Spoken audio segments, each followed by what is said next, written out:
Every week we do a Q&A with interesting and accomplished members of the adaptive community to find how they persevered, how they innovated, how they built communities, and how they found solutions. Welcome to the Nametags Chat Podcast. Welcome to the Nametags Chat Podcast, where we celebrate stories of resilience. It's not what happens to you, it's what you do with what happens to you. I'm excited today to join a former competitor, a former teammate, Bob Molinatti, two-time Paralympian, two-time winner of the LA Marathon. He hosted a television show called In Pursuit for 8 years on ESPN. And, Bob, welcome, Bob. Thank you for joining us. Thanks, Chris. It's really good to see you after all these years. It is. We are a little bit grayer than we were the last time. I think a little is an understatement on this side of town, buddy. Exactly. We'll hope that the fly doesn't land on your head there. Just to give you a little Mike Pence reference. Anyway, as I was going through your stuff, you won LA in '84. You won LA in '88, but in '90 you went into the booth to talk about the marathon, and you said that this will do more for you than all of your racing ever could. What did you mean by that, and why? Well, it was kind of interesting, Chris. It came on the heels of actually losing to Knab in '89. So '88 I win, and then I go to Seoul and have a disastrous Paralympics, and lick my wounds, get through that, toe the line with Knab in '89, and he beats me by 3 seconds. And I don't know, it was just it was that moment in time when I sort of figured out that it was time to try something new. And I had gotten the call from the people up in LA the year before, but I wasn't ready to kind of hang up the athletics. But I don't know, it was just, I saw it as for me, a time to keep racing, but at the same time to move on, but also to share my experiences. And I felt like I could be a good voice for our community. That's what I took out of it, was the idea of the voice. And why was the voice so important? Because I think some of it you started at a time when things were just blowing up, right? I mean, in the wheelchair world. Well, exactly. I mean, the fields were getting bigger and bigger. More alternative sports were starting to come out. It wasn't just racing and basketball. We were starting to see many more alternative sports. Tennis was blossoming, rugby, or murder ball at the time. There was just so many opportunities and things that were happening within our sports world. And I just felt like, from my perspective, that we weren't really getting the right kind of coverage. We were still talking about and writing about the same things over and over and over again. And what do you mean by the same things? Well, the same things, and this is like no cut on Sport and Spoke, or, that was our industry magazine. It's just that things got a little too filtered and sensitive. We got to the point where we were talking about the event, oh, it was a nice day and everybody had a good time and this guy won the race and then we ate a burger. And it was like, man, there's so much more intensity to, what it is that we bring to the table. And I wanted people to, I guess what I was trying to do is get people to recognize that the focus that we had and the amount of work that we did and what we put into, towing the line on a given Sunday was a lot of hard work, a lot of dedication, a lot of pain, a lot of strife. I mean, we put a lot into it, and I wanted people to get an opportunity to see that and feel that. I felt like I could bring that to the table. And so in some ways it is, it's going from being, sort of an event to a competition. And did you feel a responsibility in some ways to be able to connect with the audience so that they could connect with the competitor, that they could see themselves in the competitor? I think so. And it was a battle for me every day. And every time I, picked up the microphone, because many of the producers, that I started to work for early on were, they were only encouraging of trying to keep things pretty low key. Example, the first year in LA, the guy I worked for, he really wanted to do something with the chairs, but he couldn't quite figure out how to do it. So he mixed me into the booth in the beginning. We did an opening show. And then the day of the marathon, he had me just working the start finish line. So I would do interviews. I interviewed Knab before he took off, and then I interviewed him at the end when he invariably won the race. He was so dominant at the time. But it was still running a status quo. No one was really picking up on where this could go yet. And I don't think that I really knew where it could go. There was another whole step I needed to get to in order to be able to do that, because as doing this is a craft. It's not something you learn overnight. The first time you pick up a microphone and you get in front of, a television camera and the red light comes on, sometimes you're lucky if you get something out. You don't even remember what the heck it was, you just got it out. So. No, that's exactly it. That is the hardest part, is being able to have the proficiency to tell the story, but also then the idea of what the story was. So we were talking about this before we went on, that you grew up in Vermont, then went into the military, into the Army, and had a car accident in the Army, which is what put you into the chair, right? Yeah. But it seems like it's kind of interesting from the outside to see, because you're talking about Jim Knab, who is from Long Beach, or went to Long Beach State, right? Mm-hmm.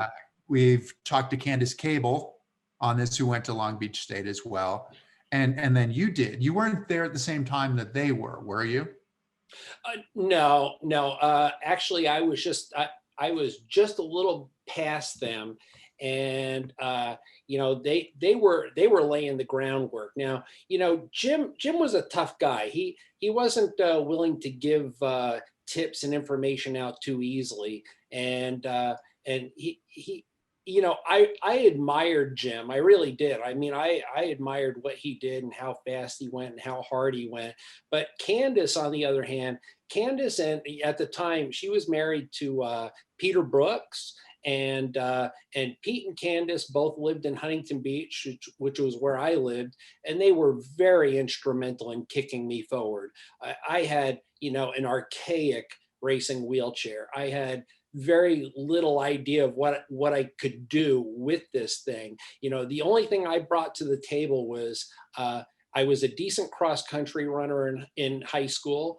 And so I understood the nature of training and intervals and things like that. But I had no real knowledge of the mechanics, the machine, the racing wheelchair. And those guys were eons beyond where I was. So they were able to take me, in their arms and show me, hey, you need this size hand rim, you need this type of wheel and this type of tire, and the cage you're sitting in is too big. And they just helped me. They pushed me 2 years ahead instantaneously.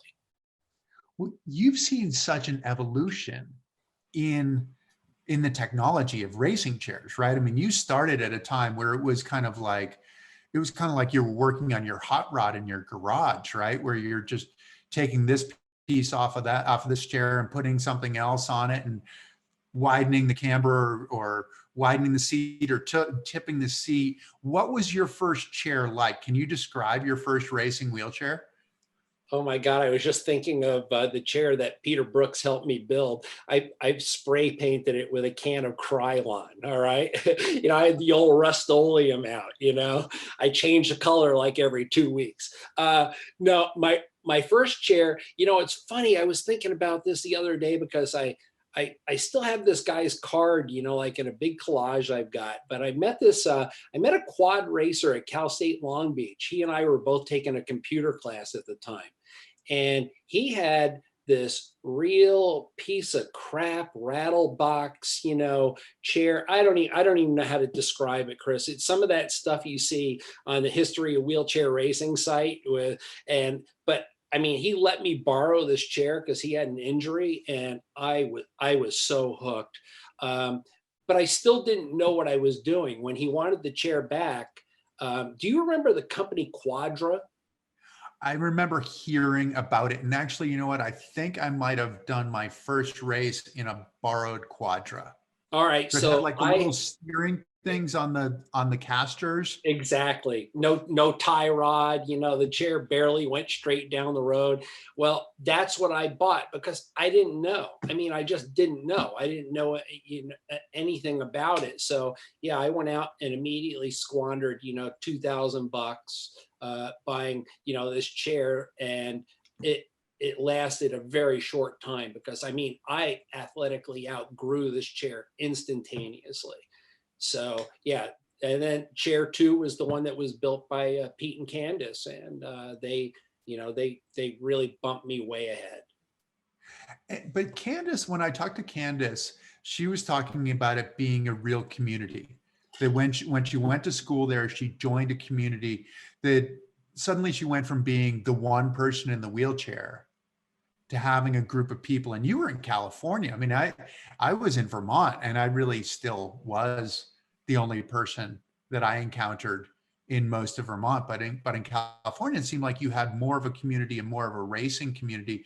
Was that part of what you were trying to communicate when you were doing your commentary, when you started moving from racing into commentary, in terms of like what made it great? Well, I think so. I mean, I always tried to emphasize to people that California was a hotbed of activity for the person who had a disability who wanted to move on. I mean, we had many more opportunities. I tried a semester at University of Vermont. It was tough. I mean, Vermont was built, we're talking Ethan Allen, Revolution, that was not, yeah, in snow. It's not an adaptable environment. And God bless anybody who chooses to live a whole life in a wheelchair there. But no, California, like I knew right away, I started to meet more and more people who were attempting to be active in their 20s and to do things that were forward thinking, and I don't think I would have had that opportunity in Vermont. And it's funny because I I was actually the first wheelchair athlete to appear in the sports page of the Orange County Register. They did a big spread on me in '88. Big, pictures, back page, the whole deal. And the reporter came out to the house to do the interview. And I remember saying something along, she's like, well, what would life have been like in Vermont? I said, I don't know. I guess, I would have had my 2.2 children and, and had a job and that probably would have been it. And I felt so bad because when it was printed, I called my dad. I'm like, I don't want you to think like I just, reamed Vermont, like Vermont's a terrible place. I said something and it was a little out of context, but the bottom line, Chris, is that California provides us people with disabilities way more opportunities, if for no other reason, just for the geographical nature. Fair enough. Now, I'm partially remembering a story where you said something that might have been out of context. So you did LA a couple of times, and now one time, didn't you say that you were going to win? Did it end up on a billboard or something, or what was this story? I did say that, and you know what? Fortunately, I did. But realistically, Chris, I mean, I know where I sit in history. I know how good some of the people are who were coming up on my heels, and I also knew how lucky I was. I was fast at the time, and I knew, I looked at the field, before the paper came out to the house to interview me, and I mean, I knew I had a 1 in 5 shot of winning this race. And so, yeah, I made a very bold, brash statement, and thankfully it paid off. But for every one of those wins, I've also had a loss, and so yeah, maybe that was maybe that was a positive thing for our community too. And I think in some ways, like, my brashness is what helped me to be able to pick up a microphone and be on TV. I mean, how dare I have the confidence to sit in a booth at NBC or toe the line with ABC in Boston with a helicopter thumping overhead? I mean, some of that comes, you know this. I mean, you've been there. When the red light comes on, you got to be bold. You've got to be bold, and you've got to be interesting, right? Right. Or you don't get hired anymore. Not only do you not get hired, but you get embarrassed. Geez, Chris, I mean, I had so many experiences, but boy, I remember, 2000, you were still racing, Australia, Sydney, big games. And it was decided that I was going to be the guy in the stadium. So, we're getting ready to go on, and, producer's talking to my IFB, and he's like, all right, Bob, we're to come down to you. Well, the stadium is packed. I mean, there are, I don't know, 80,000 people in the stadium, and the Australian team is getting ready to roll out on the track. And simultaneously he throws to me. And, you got to be ready for a moment like that. That's not a spot you want to put a rookie in. And you pulled it off. I pulled it off. I did. And I felt pretty darn good about it too. So how does that compare? I mean, back to sort of the initial quote where you thought that being on television or doing the commentary would be able to do more for you and really probably more for the sport than you're racing. How do you compare those kind of moments? Does that compare that kind of a moment when the Australian team is coming into the stadium? How does that compare to winning the LA Marathon? How does that compare to some of your greatest races? Oof, I don't know. For me, Chris, I think that when I entered broadcast, it was much bigger for me. I mean, I recognized that I couldn't go on with the racing forever. That it was gonna be big for me personally. And though I was eager and pleased to be able to do so much for our community, at the same time, I was ready to move on. I was 30 at the time. This is go or get off the pot time. I mean, it's like I got to make a move here, and opportunities were starting to arise. And through those opportunities, those meager little starting opportunities to go sit on a start line and interview a couple of people, that's how I jumped into the opportunity with the ESPN job. I mean, I feel like what I brought to the table enhanced our community. And that's what I meant by saying it was important for me to do what it was that I could do. And it's just growth for all of us. I'm with you 100% because we've been on the inside, right? I mean, being on the inside, you get an opportunity to see the characters, to see the work, to see the execution, and appreciate the athletes, and to be able to communicate to other people and to be able to point them in the right direction to say, this is what you want to watch. This is what will differentiate this person from that person. How did you go from LA doing the marathon, doing, where you said you were partially, you were start and finish, and, they're like, okay, well, we got that guy in there and that's fine. But how did you go from that to what's the progression? How do you, because it's not predictable, right? How does that work? Does somebody see you, or how does that work? It was so evolutionary. It really was. And a lot of it was that I was a pretty good self-promoter too. But the way it really went down was Tony Revis, who was the co-host with me on In Pursuit, the ESPN show, he and producer Rich Jane, who I worked with for many years, they brought me on board to do a little color commentary for the mobile, or the Tom Sullivan race at the time, which was a week after LA. And I had, just enough talent and time that they saw that they could maybe integrate me into a few shows, and thus the spinoff. That, I mean, it's just interesting how life works. You can't always predict it, but that was a big jump off point. They brought me in. I did a little guest commentating for, the blurbs, the 8-minute pieces that we were doing. And, Chris, sometimes things are so coincidental. So the very first time they come out to the mobile race, which at the time was Tom Sullivan, and they're covering the chairs, there was this radical hairpin turn. And Scott Hollenbeck was going around it and took out like 4 racers. They were like, there's metal and stuff scraping and people upside down. And they loved it. Rich Jane brought it back to Elite Racing at the time, and pitched it to the guy who owned the company. And he liked the idea. And Tom Ferran, who was working for ITT Hartford at the time, right, he and I spoke. I sent him a tape. I went down and pitched. We sold the show. Boom, we had a show on ESPN.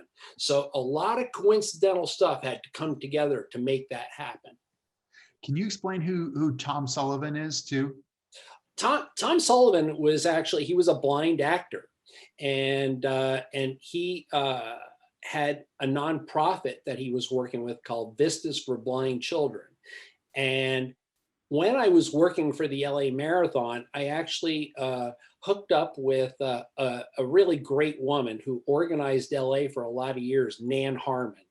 And Nan did a fabulous job. I mean, she, at the point where, I was helping to organize the field and I had to start to move into my TV role, Nan took over my job.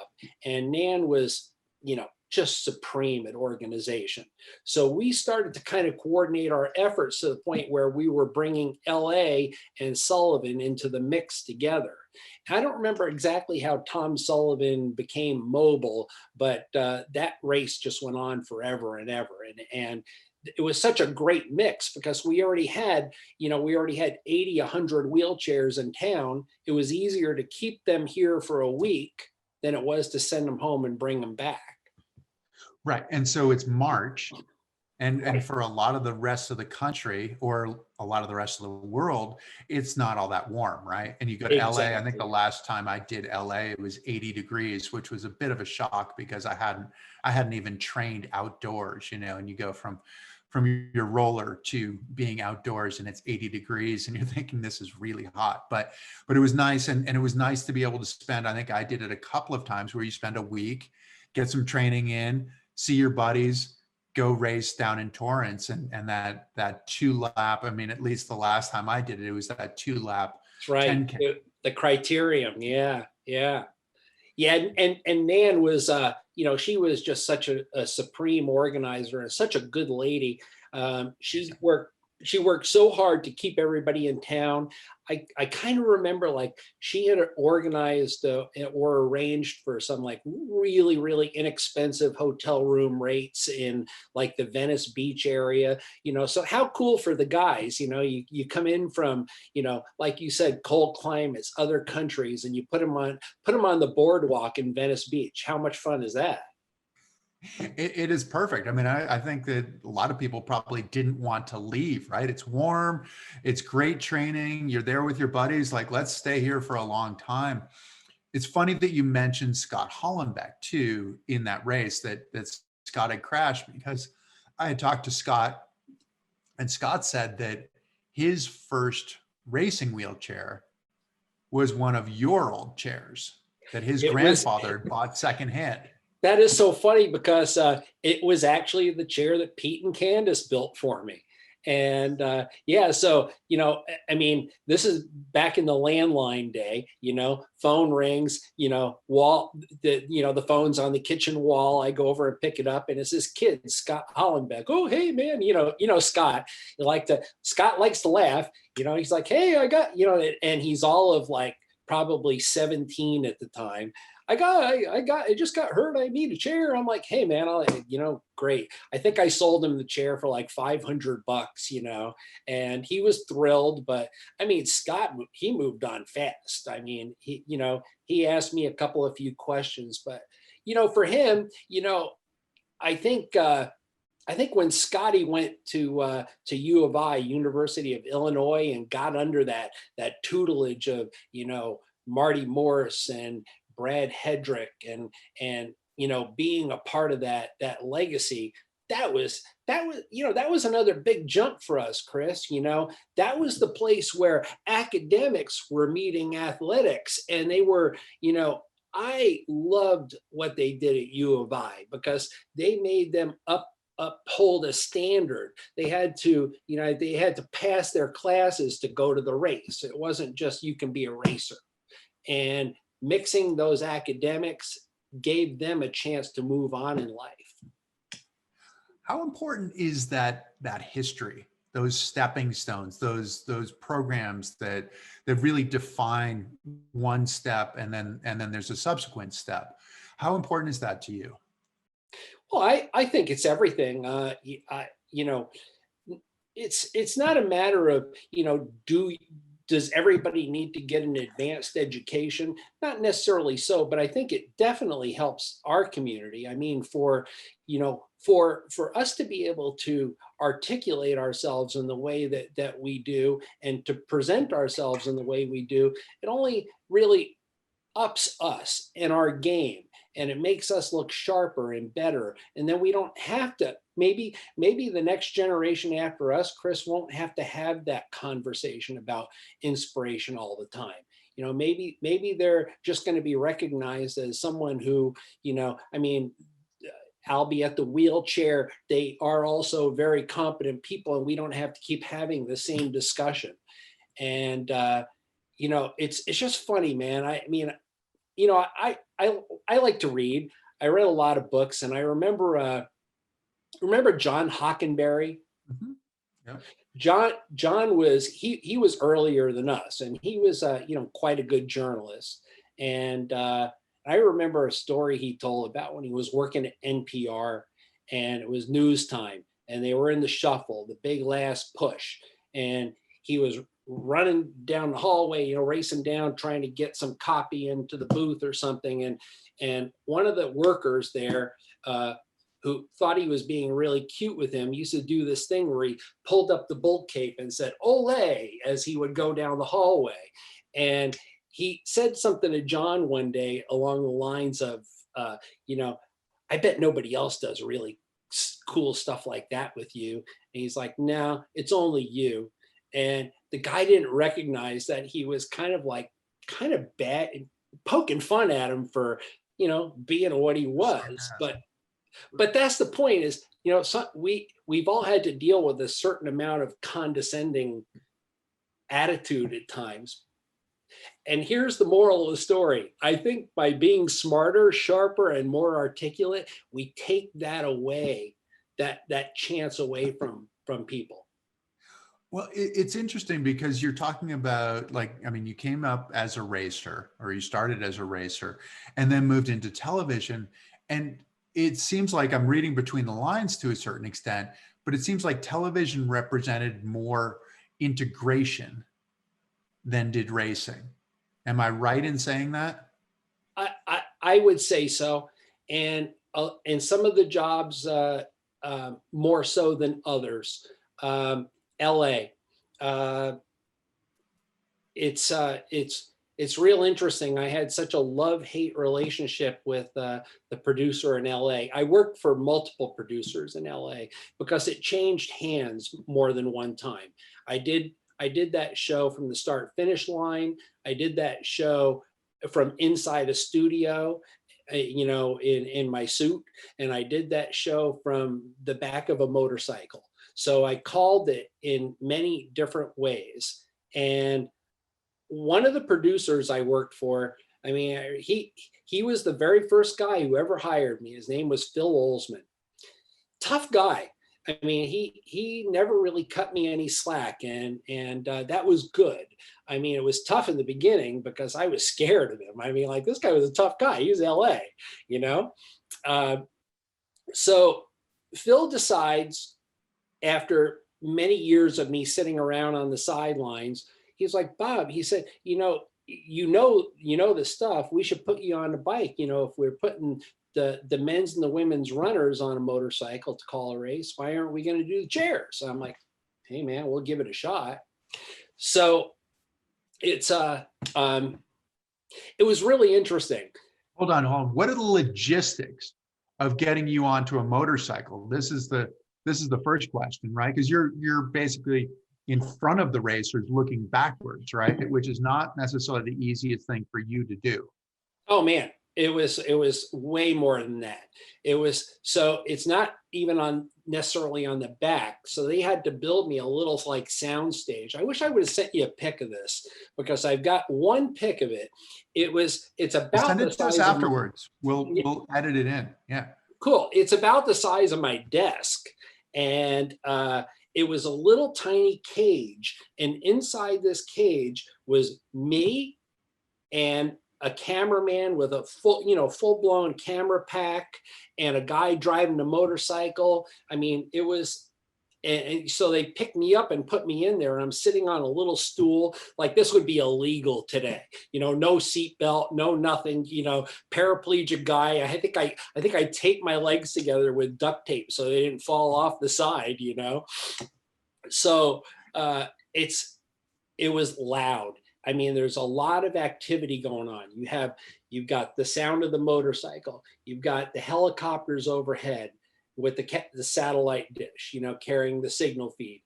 You've got the racers going down the road, and you got, the noise of the wind of the motorcycle going 25 miles an hour. And it was weird. It got loud. I mean, there was just a lot of chaos there. And I got really spastic. I don't know. I had notes and this and that, and I'm all over the place. So you know what an IFB is. You work in the industry. This is one loop communication between you and the booth.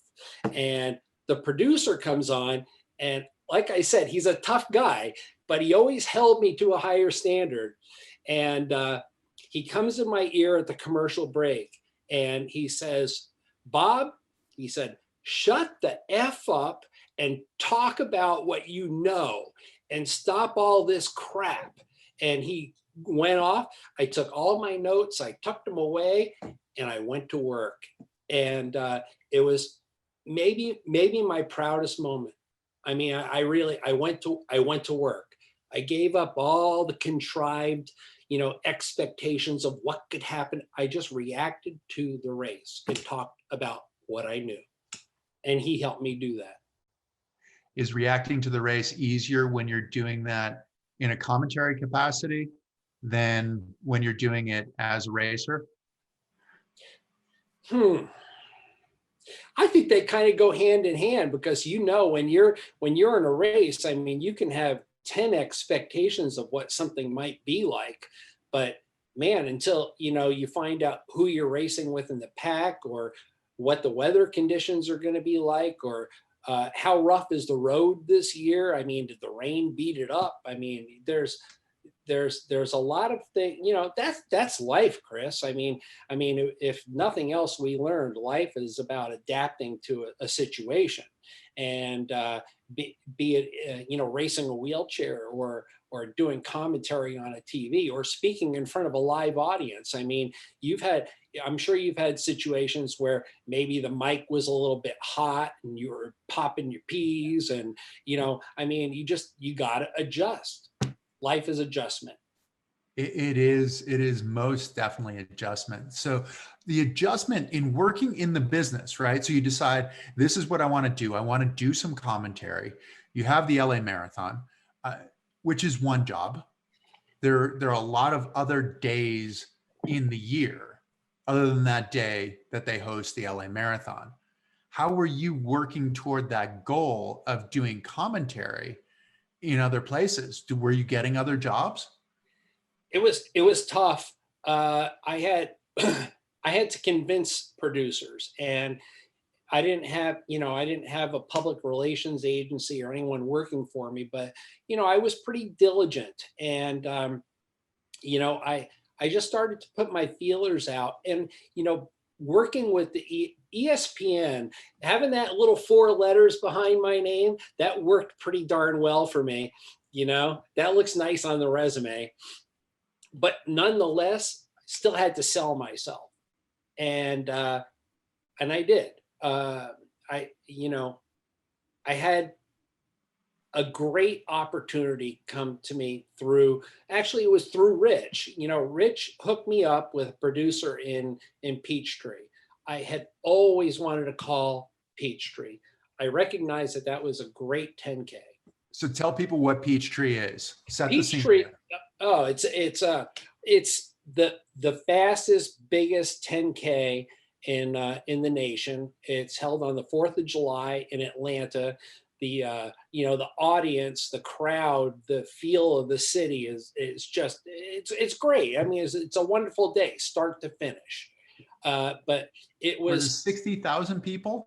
Oh yeah, and it was sponsored by the Shepherd Center, and they did a great job putting together, the ultimate field for the summer. It was the 10K. I mean, beyond winning a marathon, probably the next biggest race you could win would be the Peachtree 10K. So go ahead. Oh no, and just with the wheelchair side of it, you start at 7 o'clock in the morning. Oh my God. Yeah. And it's already 75 degrees, right?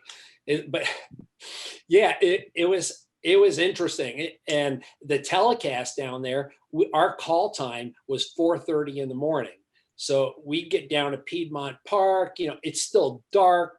They get us up on the stage, we do rehearsals, all that. But it was just really interesting. I think this is, in a way, is an example of, how diligent I was about trying to get new jobs. So Rich had introduced me just by, phone number and quick phone call to the producer. And I sent the guy, my resume and my demo tape, and I waited, the requisite 4 days, hoping he might watch it. And finally I called him, and I called him, and I called him, and I just kept bugging him until he picked up the phone. And so finally one day he picks up the phone, and he's like, man, he says, I saw your stuff and it looks really good. Now, whether he did or not, I don't know. But he said, I have no budget. I said, no budget. He says, nothing. He says, like, we are really low budget. And he says, I just can't do it. I can't bring you in. So hung up the phone, and I sat at my desk and pined for about 5 minutes. And I picked the phone back up, and I got him on the horn. He picked up, and I'm like, hey man, listen, I want nothing. I don't want a plane ticket. I don't want a hotel room. I don't want to rent a car. I don't want you to buy me a burger. I said, all I want you to do is offer to put me on stage. And he says, wow. He says, I can't turn that down. And that's how I got Peachtree. It's funny, you're talking about the diligence, and that's such a huge part of it.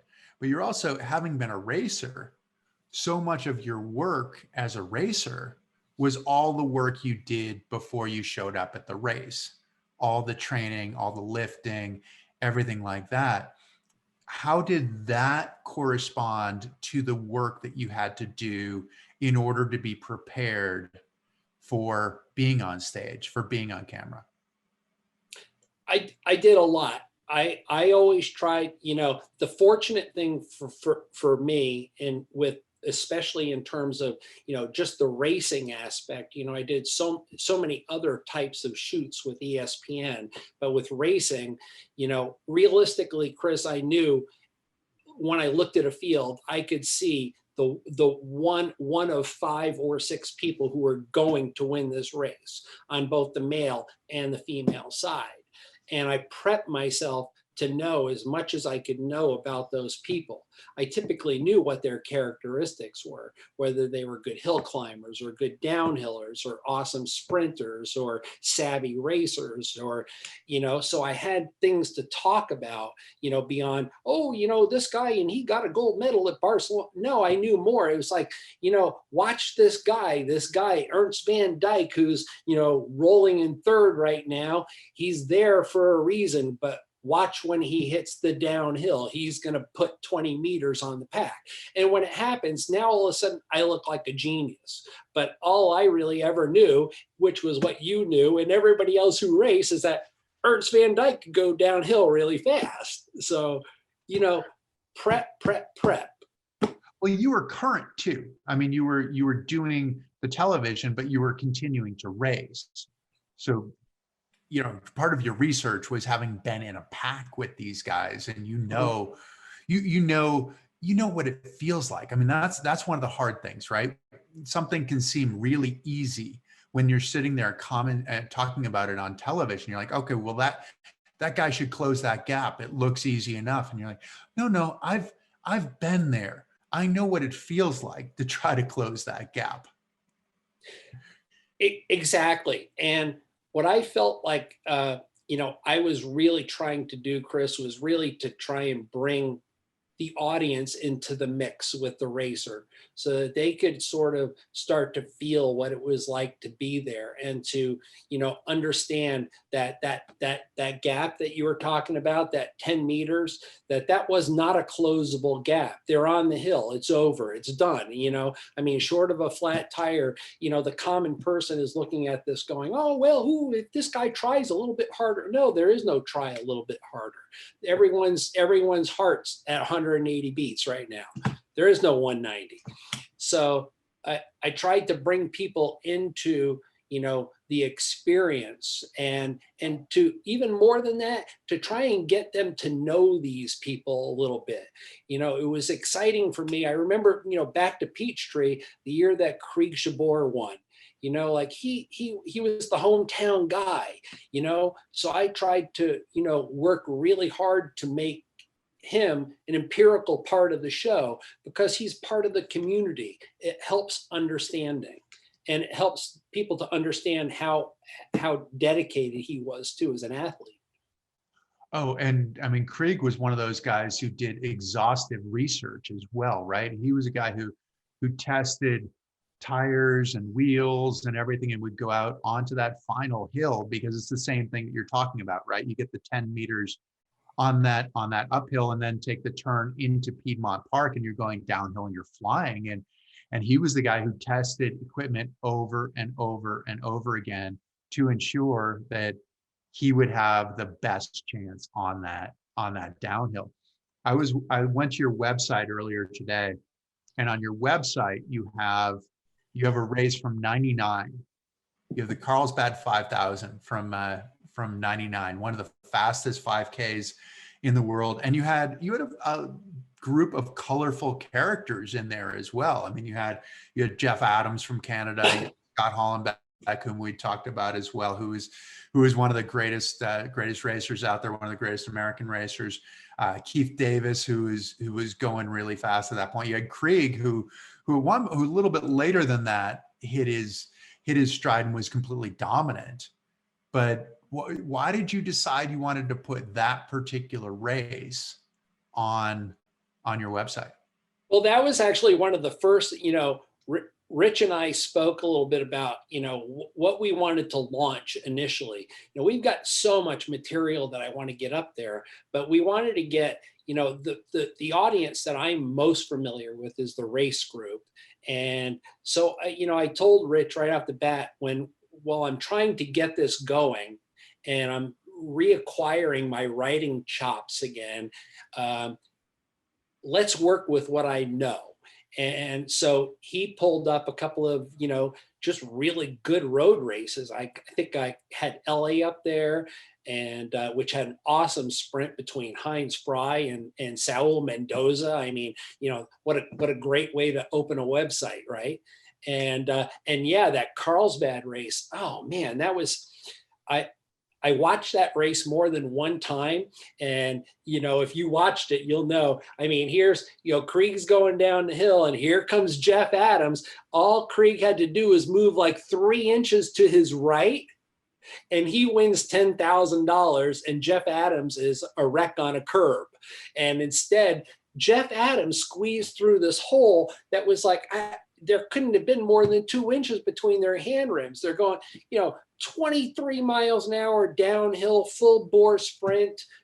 That's exciting to me. For me now, I don't feel like I'm talking about disabled sports. I feel like I'm talking about sports. This is great sports. It is. And the characters, and Jeff is one of those guys who says repeatedly, and part of it might be shtick, but I believe most of it, that he'd rather crash than lose. So a guy like Krieg, and he did once in a while. He really did. And so Krieg being in front of him with knowing that Jeff's coming, he's like, do I want to close that door? Because this might be both of us on the tarmac if Jeff is coming. And so it's part of the intimidation, which to me is great. And it also representative of our sport, right? Because I celebrate that. I mean, I think that sounds great. There might be other people that think, that's totally crazy. That's irresponsible. I don't like that guy. And our sport gets elevated when you say, okay, well, that's a good guy. That's a bad guy. I mean, we grew up like watching Walt Disney, right? I mean, it's like Sunday nights, you're watching Walt Disney and the cowboy Westerns or whatever. It's like white hat, the black hat. This is like that. They delineated it for us. Right. And it's cool when it's not just, oh, we can cheer for everybody. It's like, no, I want to cheer for that guy. I don't want to cheer for this guy as much. And whoever that is, it's great. It brings the personality into it.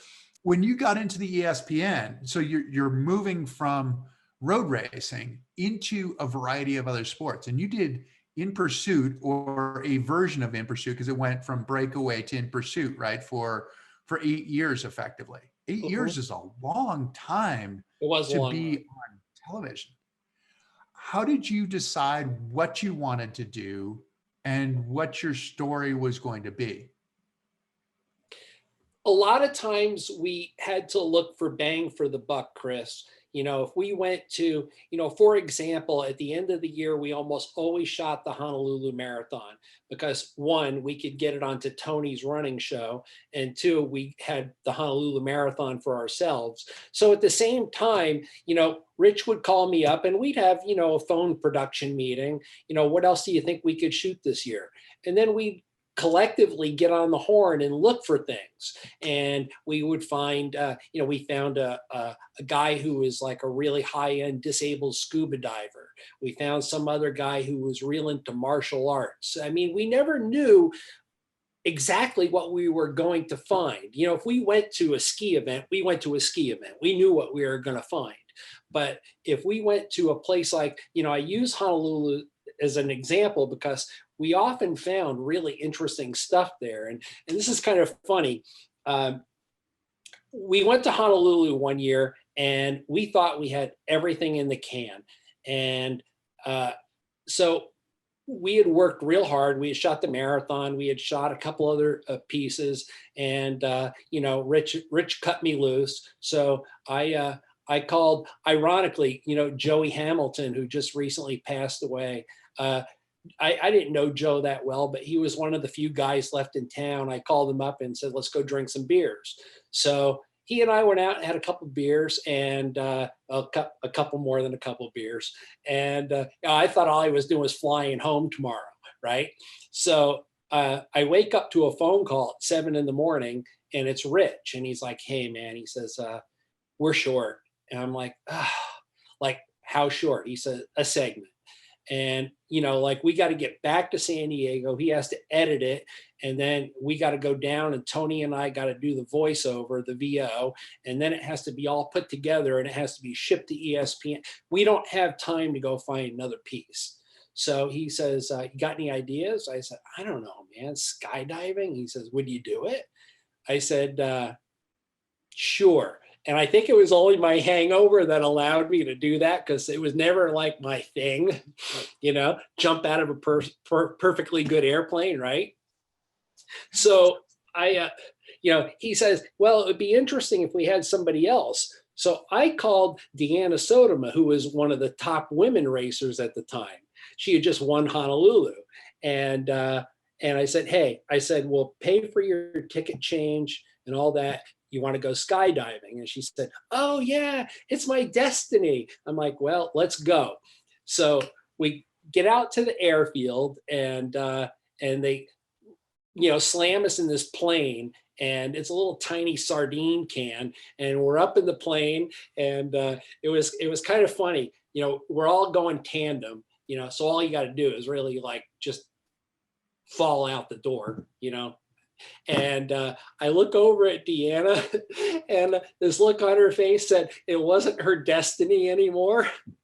And I laughed, and we laugh about it. We communicate once in a while. We laugh about it to this day, but it was kind of funny.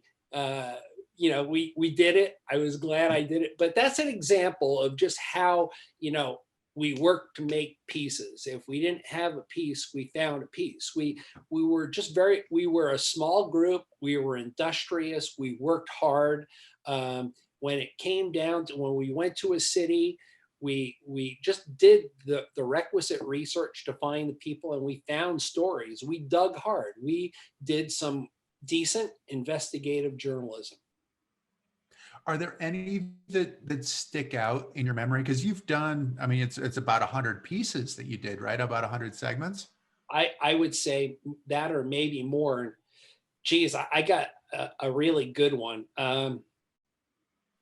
Atlanta, 96. So we had run into a PR guy, the guy who was running communications, who was not very cooperative with us. I mean, we were really under the gun.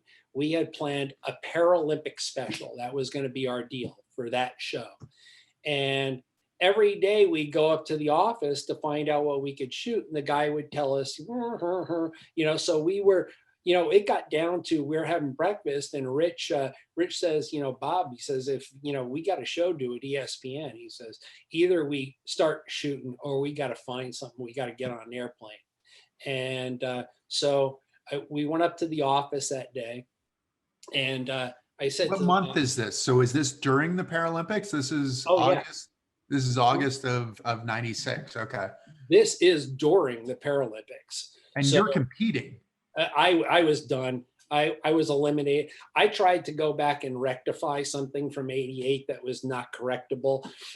And I unfortunately embarrassed our team, Chris. So I don't think that's the case, Bob. Well, let me get Rich on the horn. He'll tell you. We were always pretty good about busting each other's chops. But anyway, I was done, and now we're trying to get a show in the can. And finally, it got down to the point where I just went in this guy's office. I'm like, hey, man, I said, what can we shoot? And he says, all right, anything but track and field, basketball, rugby, swimming, or tennis. I'm like, so what? He said, so like anything else. And I mean, like, seriously. So we go up into the press room, and we're all like filtering through whatever material we can. And we find this turned out to be so cool. We find something that's called sit down volleyball, and it's the gold medal match. And we're like, well, let's give it a shot. So that night we leave the lights of Atlanta, and we start driving out into like the rural countryside of Georgia to a high school gymnasium in the middle of nowhere. And it's dark, Chris. I mean, we have left Atlanta. And we're like, oh boy, there could be like 3 people in here, And we open up the door. Did you know anything about sit down volleyball at that point? Just enough to know basically it was going to be amputees. I mean, Okay. I can't say we knew a lot. This is before, it wasn't like we could go back to the room, jump online, do some research. And, I mean, this is dot matrix printer day, 386s, So we go into this school building and head towards the gymnasium, and we open the door and it is bedlam. It is Iraq versus Iran, and most everybody on that floor had lost a limb to the other country in war. And it was cowbells, and I mean, like, I can't, it was like, it was a gold mine. We looked at each other like, oh, score, this is going to be our piece. And that's kind of an example of how it was that we worked. Like, sometimes it was a win and sometimes it wasn't, but this was just pure gold, man. We made something good out of nothing. And I mean, the piece itself, I mean, it wasn't nothing. I mean, we had no idea what we were going into, and it just turned out to be just pure gold. Do you remember who won? I don't. You know what? I'm going to ask Rich to get that piece, up and sent up to me, and I'm going to get it on the site soon. And it'll be really interesting. I mean, I was 96. I was 38, and now I'm older. but I do remember it being a fantastic piece. What was the end of that game like? Because that's, I mean, you're talking about people who've lost limbs to the other country in war. What was the end of the game like? How is sport different than war potentially? My memory of it is that there was nothing but really respect left for the people who were there on each side. It didn't, it didn't seem, I mean, it was definitely not adversarial. Like, I think, they were all over what it was that they had been through, whatever it was they had inflicted upon each other, in this other world, this world of war, did not transcend over into the respect that they had for one another on the playing field. So yeah, it was great. Often the resolution that you hope for. So you mentioned that you're going to talk to Rich about getting this piece up. What are you doing now? I mean, it sounds like you're bringing some of these things back, right? Well, that's the goal. I mean, all along that I felt like, and Richard and I have spoke about this just endlessly, is that, I mean, the end result, if all this material sits on tape in his garage and he and I die, it goes away. I mean, it's kind of like those family pictures that everybody thinks are so important. At the end of the day, you save 100 of them. So if between, with this website, I hope that over the course of, maybe like the next 10 years of my life, if I can develop something to get many of these segments up for posterity so that people can see them and know what it was we did, and see the evolution of how we brought disabled sport to TV, I'll feel pretty good about that. It is a generational thing, isn't it? I'm a big fan of you stand on the shoulders of those who went before you. And we've both seen on Facebook, John Brewer does a lot of stuff with the history of wheelchair racing. And I had no idea. I started with a 3-wheeled racer.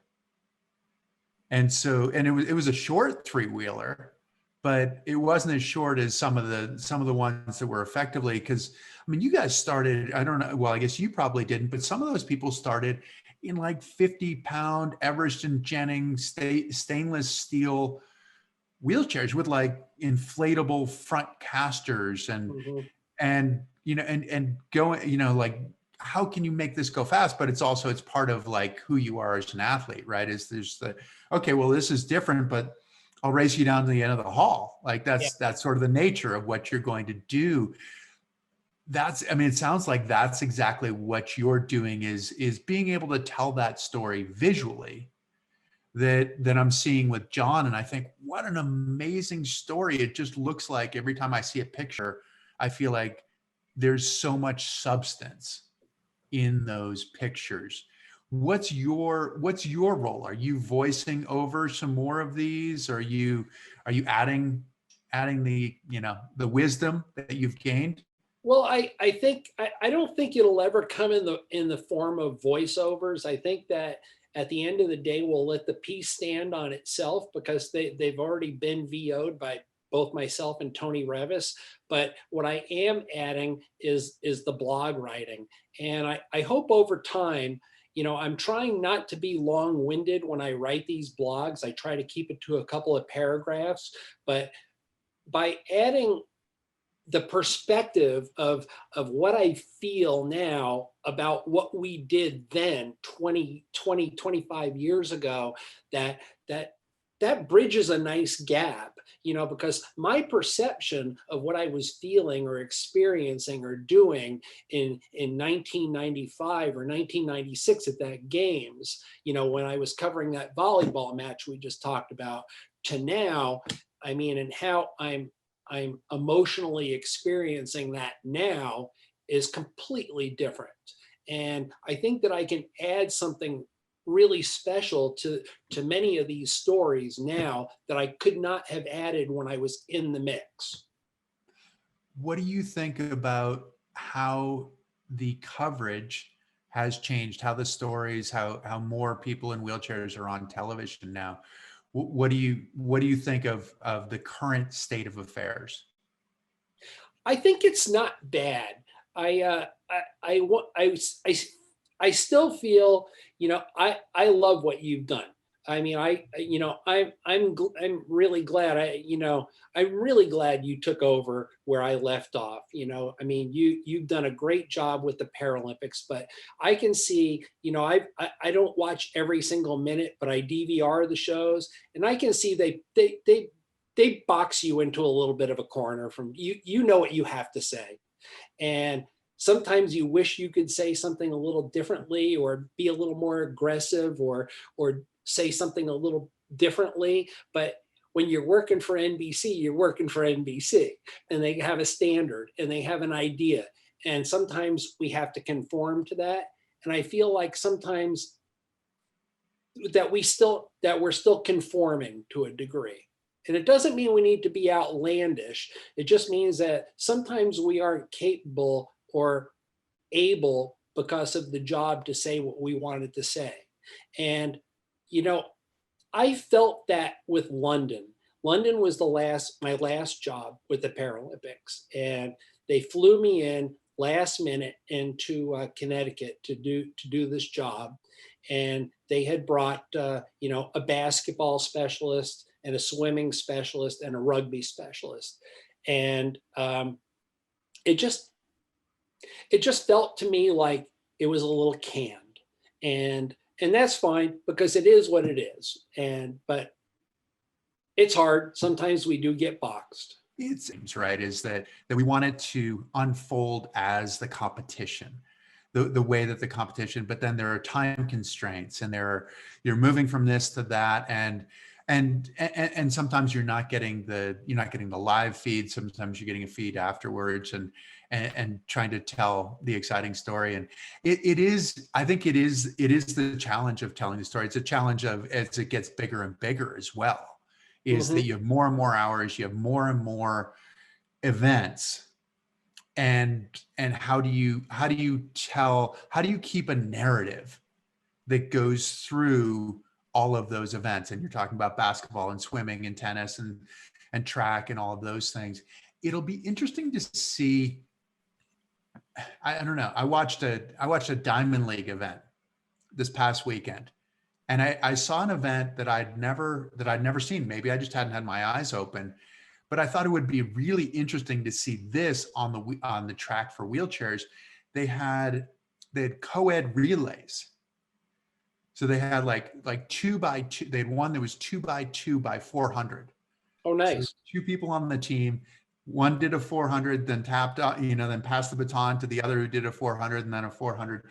And it would be really interesting because one, it gives you perspective. I think that's one of the biggest challenges within Paralympic coverage, is to be able to create a perspective that people can understand. Running, they sort of understand it, but you know, it's kind of like if somebody's running a 327 1500, like people can't understand that. They have no idea, you know, what that's like. And then in the wheelchair, if you're getting a, you know, what a 250 1500 or something like that, that's even less comprehensible. But to create some of those perspectives would be really interesting. I realize that we're trying to limit events, but at the same time, it'd be interesting to add some of those events that could kind of create that, because you know that there are some women out there who are just as fast. I mean, the Tatiana McFadden's, the you know, some of these Oh my women. God, Chris, this Swiss gal, Manuel Schar. I mean, Mhm. she's doing stuff. I mean, like absurd. You know, I mean, for if I don't have a personal best of 127, but she does.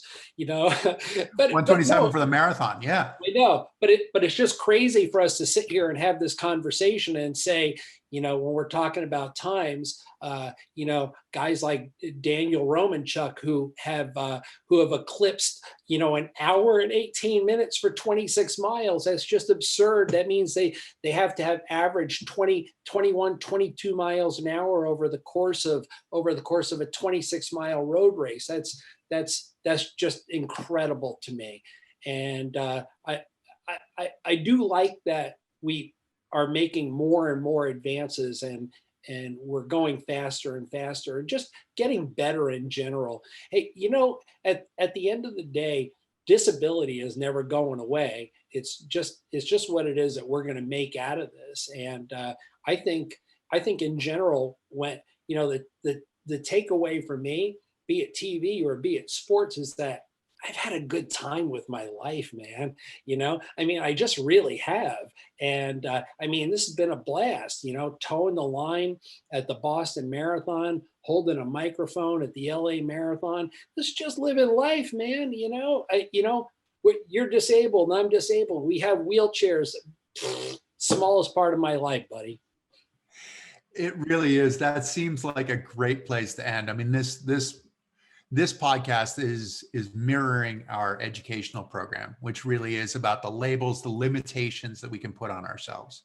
And you know, it's easy enough to say, hey, that wheelchair is a limitation, but it sounds like it's taken you a whole lot of places you would not have gone before, which is the goal of life, isn't it? I couldn't agree more. You know, laying there in the hospital bed, feeling that despair that we all felt when these moments happen to us. You know, they all get washed away, Chris, when you make a full, fruitful life. And in order to do that, you got to be well-rounded, and you got to be able to put it on the line and take that chance. If you don't take that chance, then you never get anywhere. And we took that chance, and look at the lives we've had. And if I could, you know, if I could share with anybody to, you know, what it is that I would hope for them to do with their lives, it would be take a chance. Because, you know, if you don't, you're just going to sit around and and and and and not enjoy your life. And we got one. They're pretty short. Enjoy it. And I know I have, and I know you have too. And if you take one chance, it makes it easier to take the next chance, doesn't it? Undoubtedly. Yeah. I mean, that's really the name of the game, you know. I mean, just climb out of the hospital bed and take one chance. Go to school. Try something. Do anything. And you know, I'm hardly a guy who likes cliches, but you have to be afraid to. You can't be afraid to fail, because you will. I mean, we will. We do. You know, it's just. I mean, it's life is not always about success. I mean, that's what the ultimate goal is, success. But you got to take that chance. Take a chance. Great message, Bob. Thanks so much for everything that you've done to be a trailblazer, both as an athlete, as a commentator, and also in continuing to tell that story. Our lives are never over, and the opportunities to expand somebody else's life, they're always there. So thank you so much for what you're doing. Thank you for joining us. Hey, absolutely, man. And best to you, Chris. It's great to see that you're you're carrying the baton, and keep it up. You're doing a great job, buddy. I appreciate it. Thanks so much. Thank you to all of you for joining us. If you didn't get a chance to watch the whole episode, you can go to the One Revolution website tomorrow. It'll be there. It's archived there. Watch for Bob in a regular podcast. It'll be on YouTube. It'll be on Spotify. It'll be on Apple. The greatest compliment that you can pay us is to like what we're doing, to follow us, to tell your friends. So we are here every Wednesday night. So please come and join us. We'll have another great guest tomorrow. But Bob, thanks a ton. Keep up the great work and hope to see you in person soon. Peace and love, man.